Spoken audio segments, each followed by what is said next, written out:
4, sem perca de tempo. Livro de Apocalipse, capítulo de número 4, versículo de número 1, o 2. Depois iremos pular para o versículo 8, 9, 10 até o 11.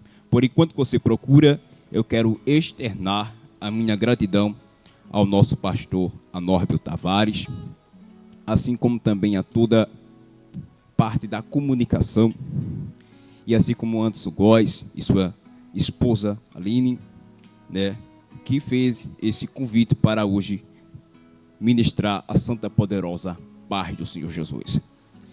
Eu quero agora adentrar dentro deste texto em Apocalipse capítulo 4, você que já encontrou, no versículo 1, 2, 8, 9, 10 e 11, falando com um tema: o culto angelical comparado com o da eclésia. Eu quero repetir: o culto angelical comparado com o da eclésia. Louvado seja o nome de Jesus. Livro de Apocalipse, capítulo 4, versículo 1 do 1, 8, 9, 10 e 11. Amém? Irei falar agora sobre as Sagradas Escrituras que diz no livro de Apocalipse: depois destas coisas olhei, e eis que estava uma porta aberta no céu. E a primeira voz, que como de trombeta ouvirá falar comigo, disse: sobe aqui e mostrar-te-ei as coisas que depois destas devem acontecer. Versículo 2: e logo fui arrebatado em espírito, e eis que um trono estava posto no céu, e um assentado sobre o trono. Versículo 8: e os 4 animais tinham, cada um de si, 6 asas, e ao redor e por dentro estavam cheios de olhos, e não descansavam nem de dia nem de noite, dizendo: Santo, Santo, Santo é o Senhor Deus, o Todo-Poderoso, que era, e que é, e que há de vir. Versículo 9: e quando os animais davam glória e honra e ações de graças ao que estava sentado sobre o trono, ao que vive para todo sempre, os 24 anciões prostravam-se diante do que estava sentado sobre o trono, e adoravam que vive para todo sempre, e lançavam suas coroas diante do trono, dizendo: digno és, Senhor, de receber glória e honra e poder, porque tu criaste todas as coisas, e por tua vontade são e foram criadas. Louvado seja o nome do Senhor. Meus amados, antes de poder ministrar a palavra do Senhor, também quero agradecer pelo nosso pastor Alexandre, ali que dirige ali filha Marília com sua esposa. Que Deus assim abençoe, e a toda a sua família. Meus queridos, quando nós abrimos o livro de Apocalipse, percebemos que aqui é um desdobramento sobre as coisas que estavam acontecendo e também que iria acontecer.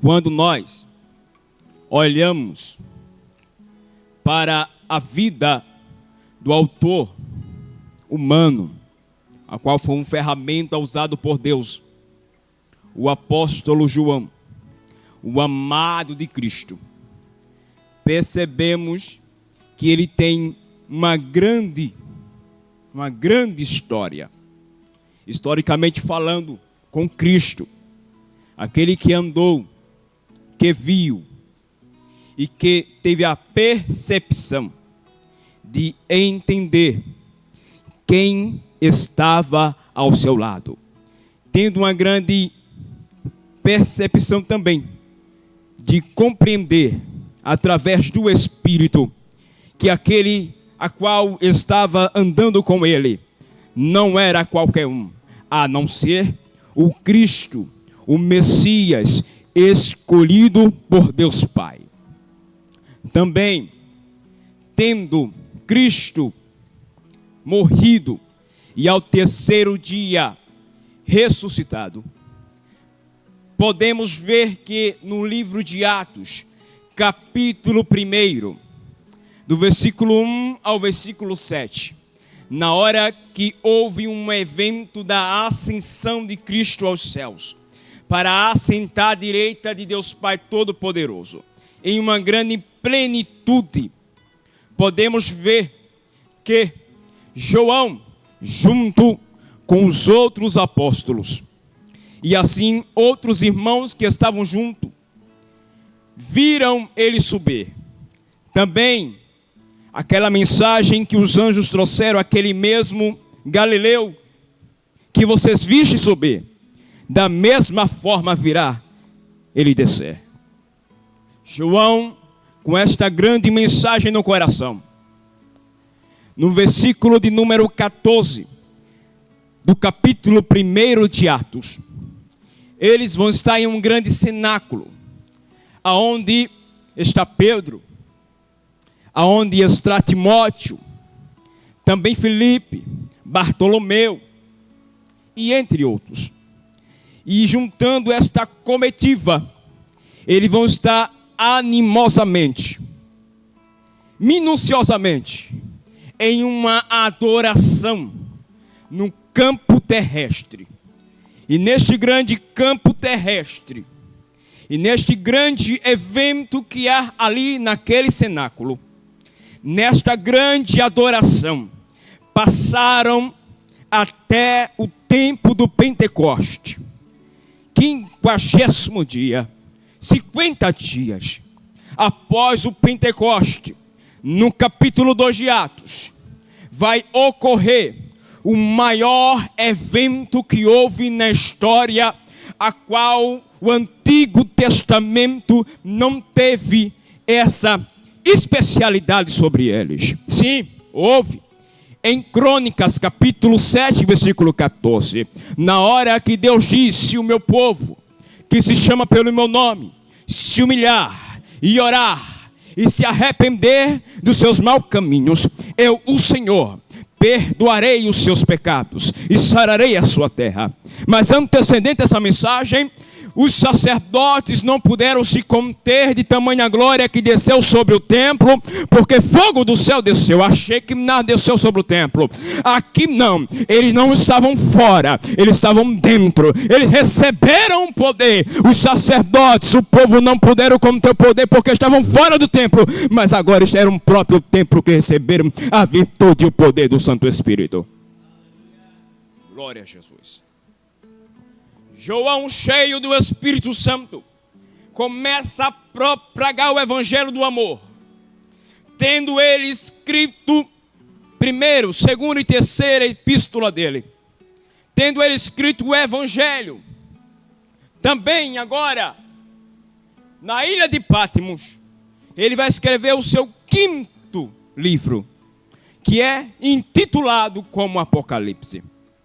Este nome foi dado a este livro porque quando lemos o livro capítulo 1 e versículo 1 do livro de Apocalipse, a revelação que foi dada a João através de Jesus Cristo.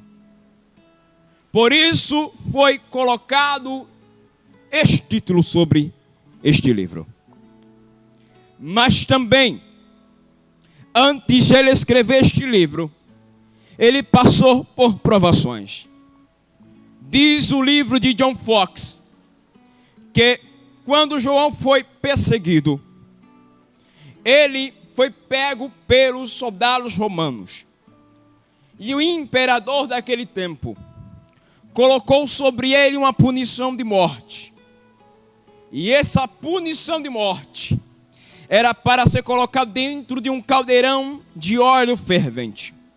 Colocando ele dentro deste caldeirão de óleo fervente, todos os soldados que estavam ali presentes estavam compartilhando um entre o outro, imagina eu. Agora, o evangelho de Cristo que este homem prega não vai mais ser pregado. Porque está morrendo agora o último líder, o último cristão, o último que comanda aqui na igreja. Mas Deus, vendo que a promessa na vida de João não poderia acabar ali, milagrosamente, dentro das impossibilidades, como já escrito em Lucas capítulo 1, versículo 37, porque para Deus nada é impossível, vai tirar João dentro do caldeirão fervente em óleo, e ele vai estar intacto, nada queimou, nem a sua pele, e nem muito menos o fio do seu cabelo. Deus, quando Ele quer operar, Ele opera dentro das impossibilidades humanas. Aquilo que você pode fazer, você faz. Mas quando não pode chegar, não pode ir, não pode avançar, tem uma barreira, existe uma muralha de Jericó na sua frente, não se preocupe, mediante um grito de glória, mediante um grito de adoração, muralhas caem, mediante um cântico de vitória, mediante um cântico de caráter e virtude no Senhor, gigante Golias cai, diante da adversidade, não existe demônio, não existe Satanás que possa deter a voz de um adorador, não existe não, glória a Jesus, não existe. João não foi morto. Então o imperador manda ele para a ilha de Patmos, para ele passar o resto da sua vida lá.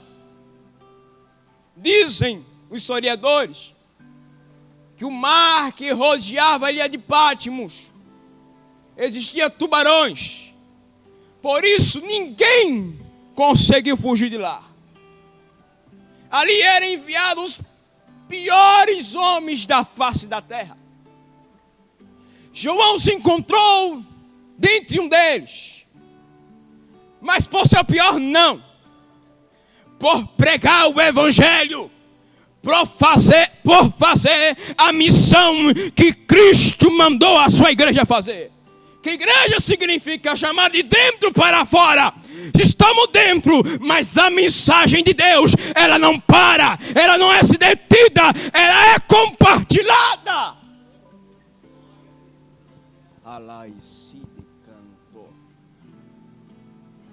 Pensando ele que ia deter o homem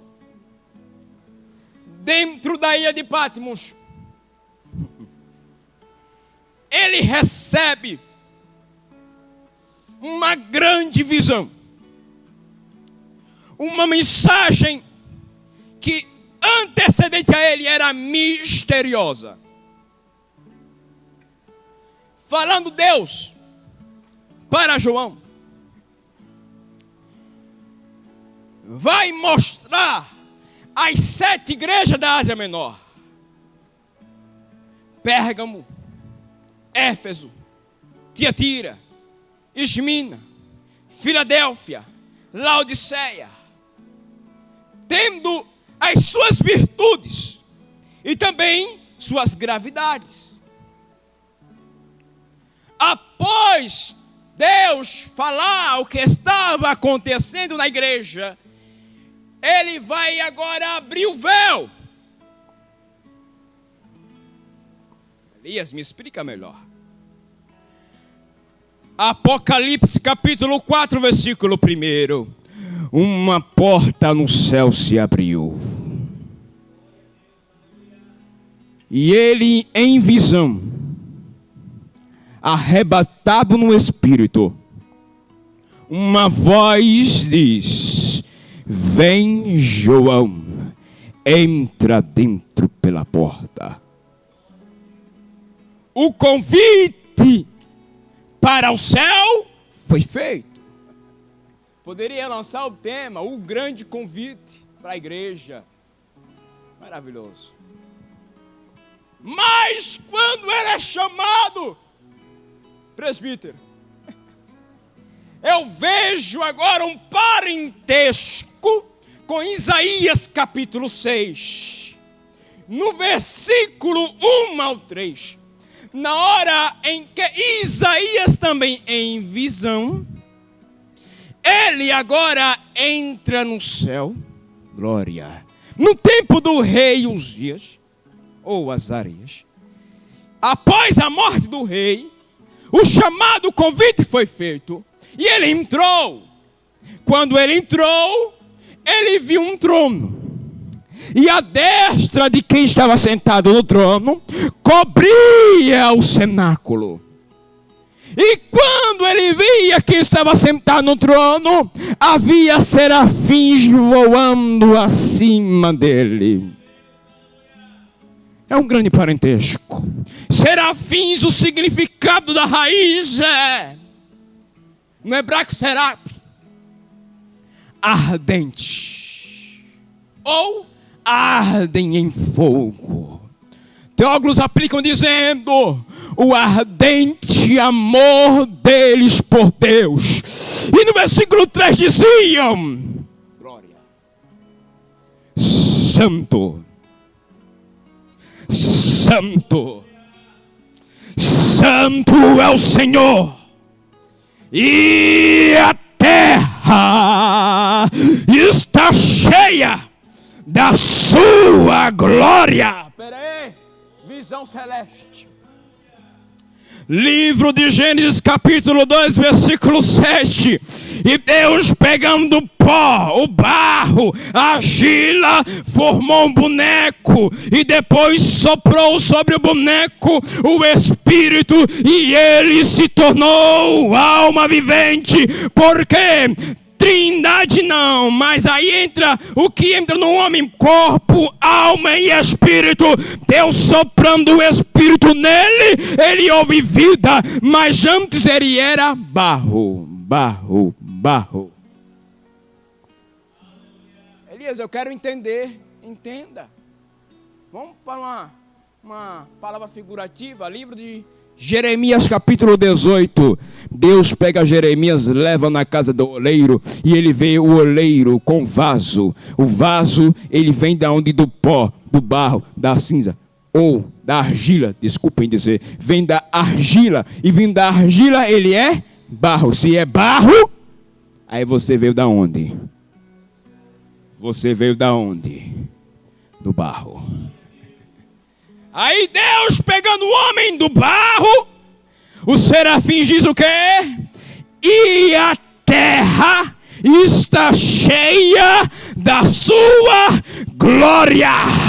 Pega a mensagem, rapaz. Pega a mensagem, mulher de Deus. Se você é mulher de Deus, homem de Deus, que adora na beleza da santidade, você está cheio da glória do Senhor. Você está cheio da santidade do Senhor. Você está cheio da unção de Deus. Você está cheio do Espírito. E se você está cheio do Espírito, da glória, do poder, da unção, é um vaso na mão do oleiro, é terra cheia da glória. Começa a dar glória. Começa a dar aleluia em casa mesmo. Vizinho está do lado, vizinho está do outro. Tenham vergonha, não se preocupe, não dê glória, que a glória dessa casa do vizinho também. Da glória que Deus salva, da glória que Deus liberta, da glória que Deus envia, da glória que Deus pode fazer o impossível tornar possível.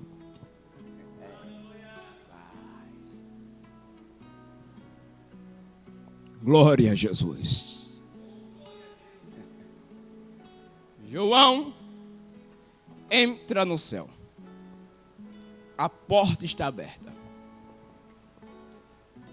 E a mesma coisa que Isaías viu, ele viu também, só que um complemento a mais.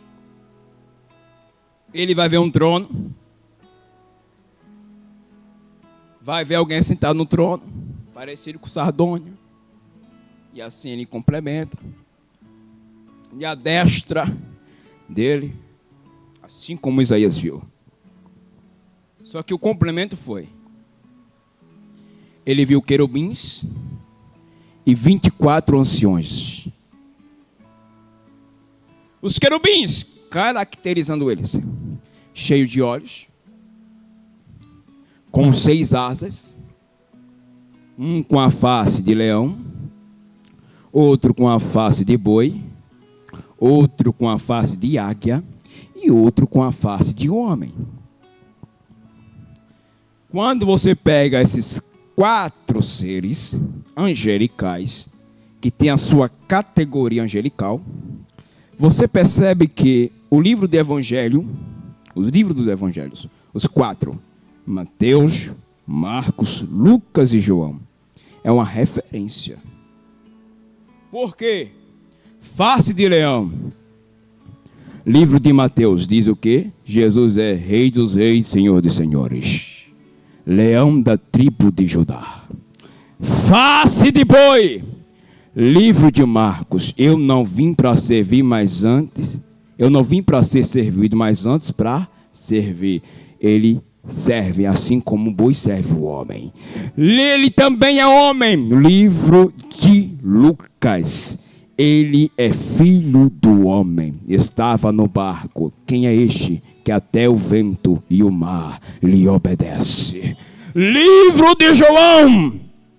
Face de águia. No princípio era o verbo. O verbo estava com Deus e o verbo era Deus. Quando foi em Gênesis capítulo 1, através da palavra, através do verbo, tudo que foi feito foi criado pela palavra. Sem a palavra nada foi feito. E se ele é a palavra que condiz, é que ele é e tem a visão além do que da águia. A palavra que penetra no coração, que diz em livro de Hebreus capítulo de número 4, versículo 12. A palavra do Espírito é mais afiada do que uma espada de 2 gumes, que entra e penetra entre a divisão da alma e do Espírito, e que faz dissensão entre juntas e medulas. Aí a palavra tem poder. A palavra entra, coisa que homem não pode ver, coisa que homem não pode entrar e não pode perceber. A palavra tem efeito, a palavra tem efeito, a palavra tem efeito, a palavra de Deus tem efeito.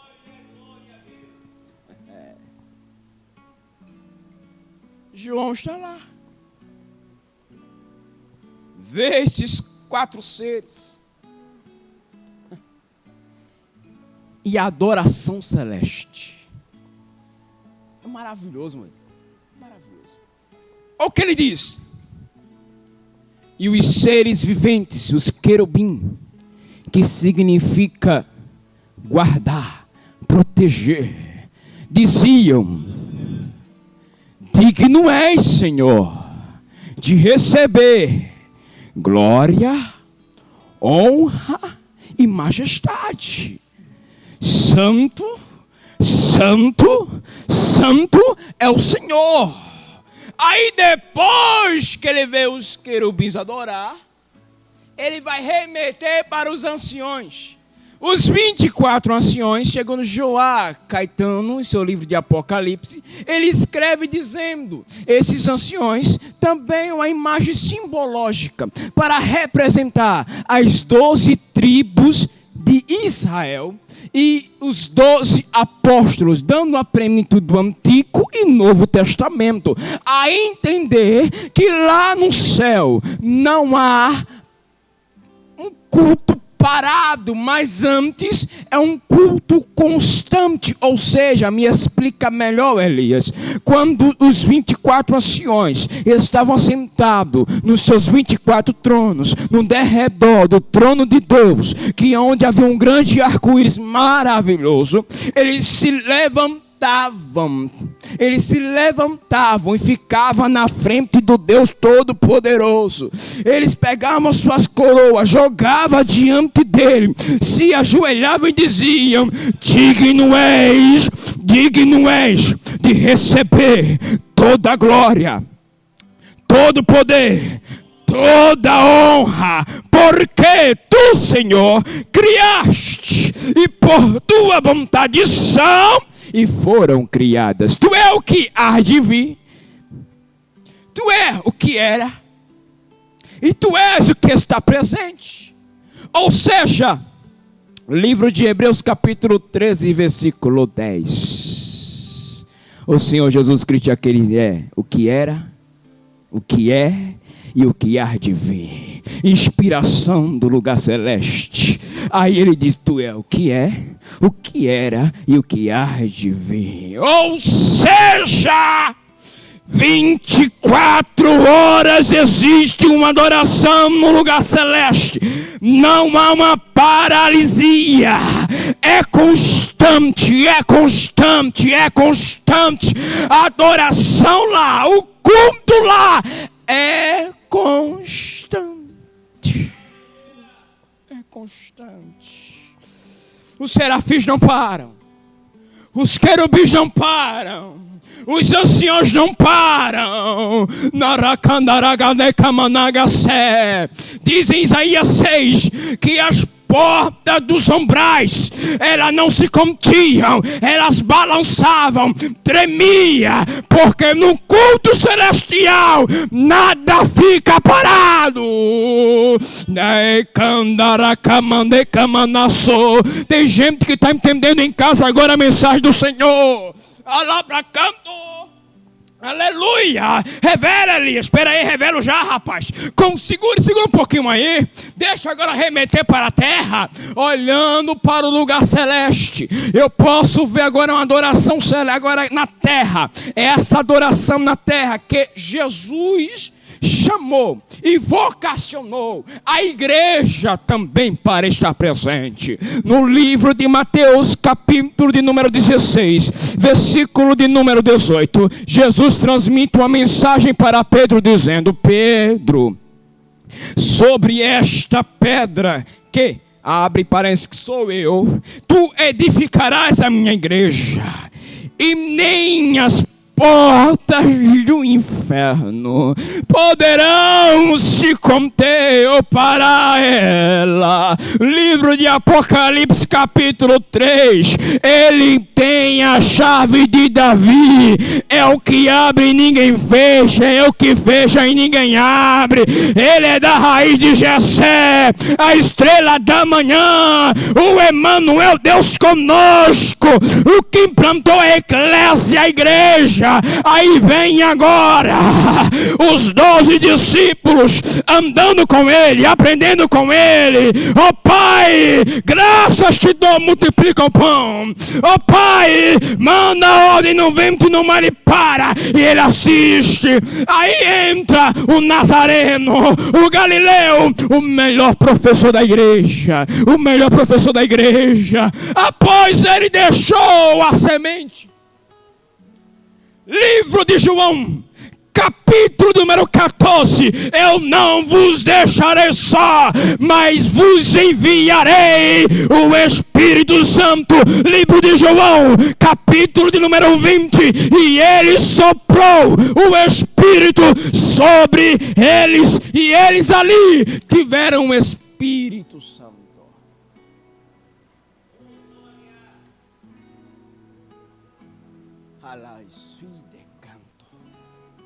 Neta sui de canto. Shiriminebia Racanare Rabate canala da su Torebede sui de rebecanti ninindesi Torebepto piti candaranata sidesia Alá de covidere da canto. A igreja não pode parar.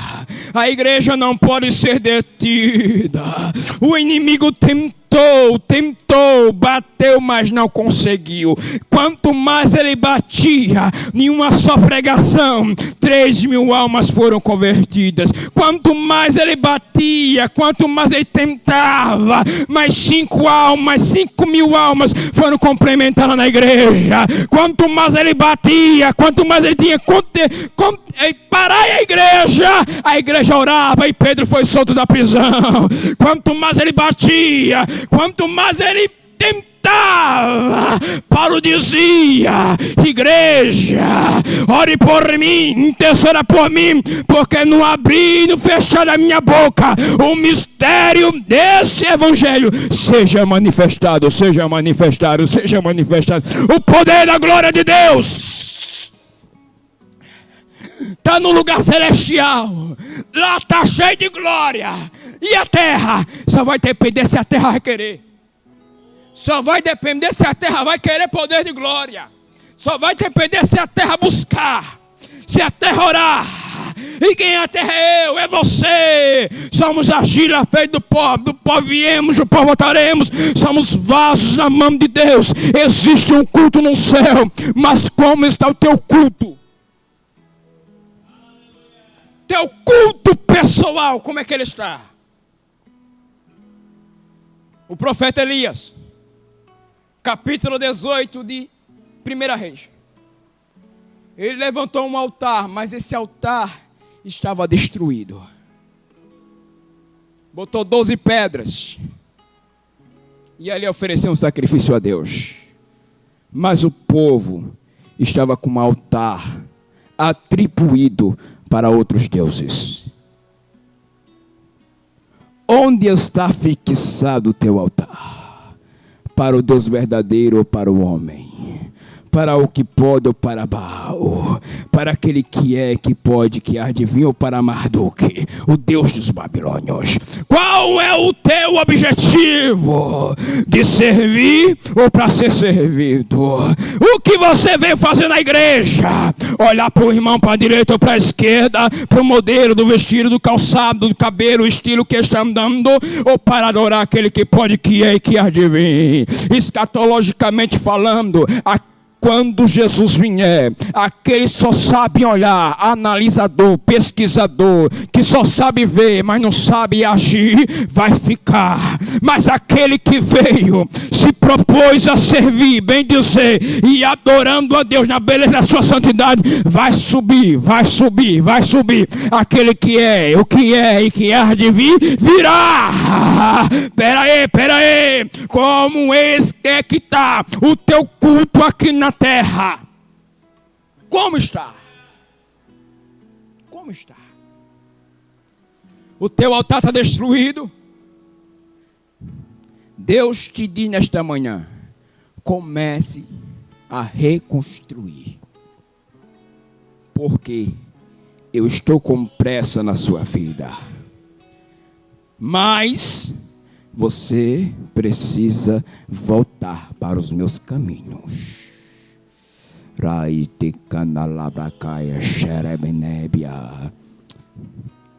Glória a Jesus. Você está com pensamento de se matar.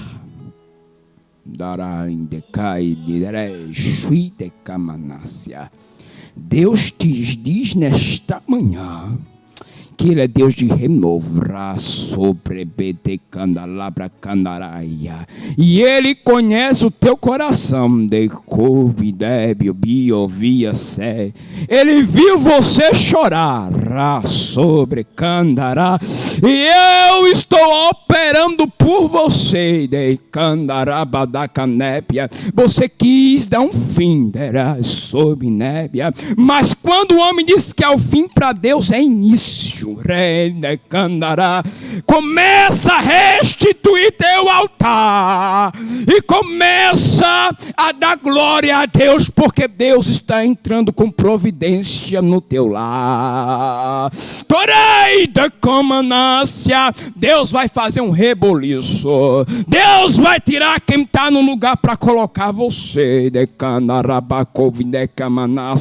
Não acabou, vai começar agora. Porque o Senhor é Deus de recomeço, é Deus de renovo. E testemunho que Deus vai fazer na sua vida. Uma certa feita, Pedro disse para Jesus: eu vou para onde o Senhor for. Jesus vai dizer: olha, Pedro, Satanás quis se landrar com você, quis brincar com você, mas eu orei por você, Pedro. E Satanás não vai te tocar. Mas eu te digo uma coisa: quando você se converter, vou repetir de novo, quando você se converter, comprometer. Dá testemunho do que eu estou te falando, que foi feito hoje por você. Dá testemunho que Deus vai fazer por você. Rabacandarácia. Quanto mais diabo batia na igreja, a igreja prevalecia, porque ela estava orando, ela estava cultuando, ela estava atribuindo glória, honra a Deus. Da mesma forma que no céu há um culto constante, a igreja não pode parar.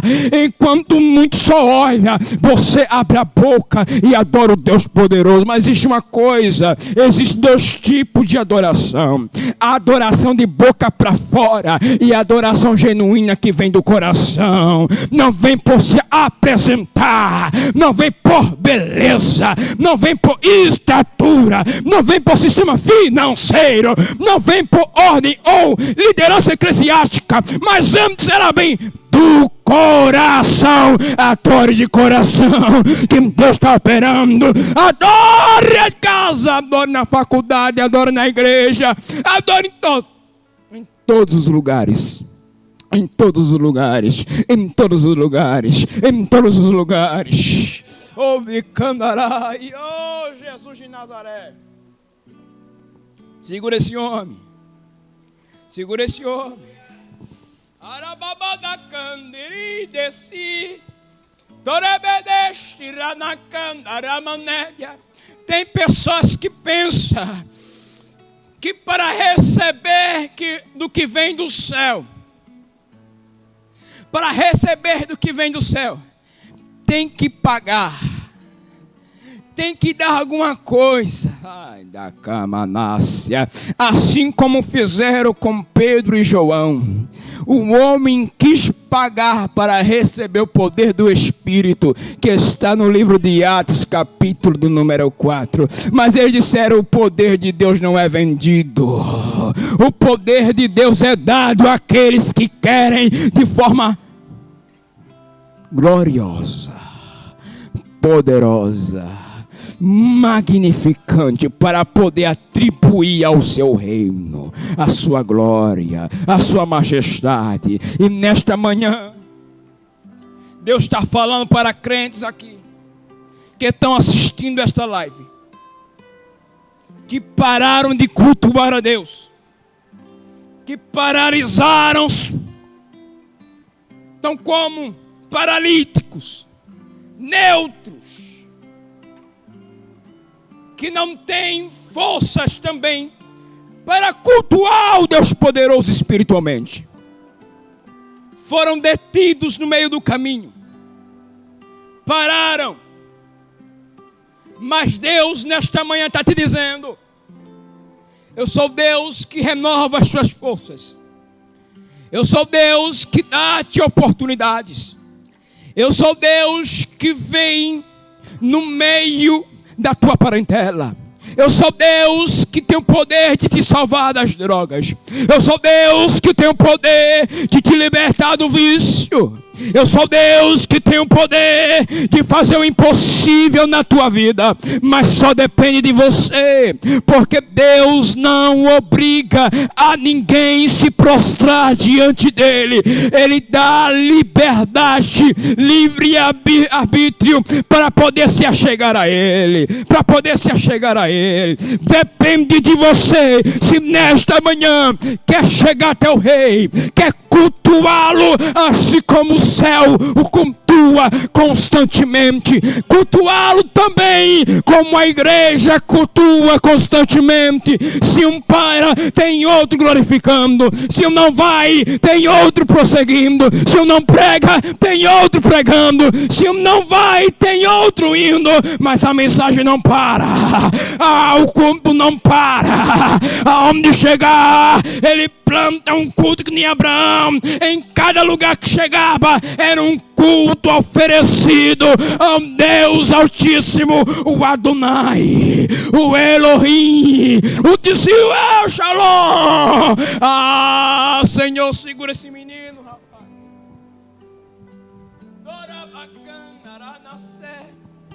Oh, Jesus de Nazaré. Segura aí. Aleluia. Glória. Nesta manhã, eu quero fazer um convite para você. Venha para os braços de Jesus. Jesus está te chamando, mas depende de você. Venha. Esse é o convite que Deus te faz. Não perca esta oportunidade. Não é história de carochinha. Ele está voltando. Ninguém sabe o dia e nem a hora. Miller tentou descobrir, mas acabou frustrado.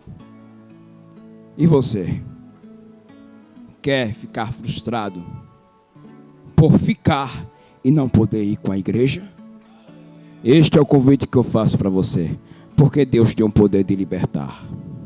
Você não vai morrer, porque Deus quer entrar nessa peleja por você. Mas depende de você, se você quer adentrar dentro da igreja, ficar junto e ser a igreja. Venha para os braços de Jesus. Eu convido você a compartilhar do mesmo sentimento que eu sinto, a compartilhar também da mesma emoção que eu sinto. Eu convido você a vir, e este é o convite que eu te faço. Venha para os braços de Jesus. E desde já quero agradecer por esta maravilhosa oportunidade.